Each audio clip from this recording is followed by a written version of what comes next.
London needs more homes. There simply aren't enough to go around, and the pandemic highlighted more starkly than ever the haves and have-nots. Giving everyone a roof over their heads then is an obvious promise for any mayor. To do that, City Hall projects that London needs 66,000 new homes every year for the next 20 years. By 2041 then, we'll need an extra 1.32 million.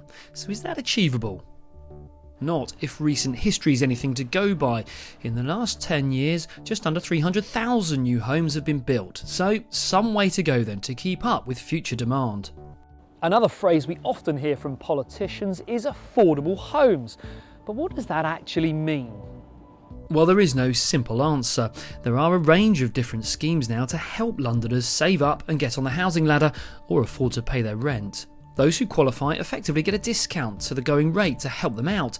Developers also usually have to include a percentage of genuinely affordable homes in any new project, so local people aren't priced out. The mayor can help shape this. He or she sets targets for house building across London, but it's then up to councils, housing associations and developers to build the homes. And in a finite space. Imagine London like a big donut with a green ring around it. The so-called green belt is pretty much off limits. So with space limited, will we see more brownfield sites like disused offices or local authority buildings converted into homes instead? And don't forget, about a quarter of Londoners rent privately.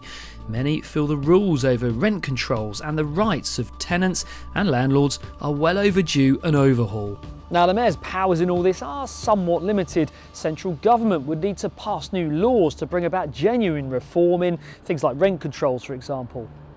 But with all the candidates making housing a central plank of their promise to Londoners, there is scope to get creative to try and help solve what has become a housing crisis.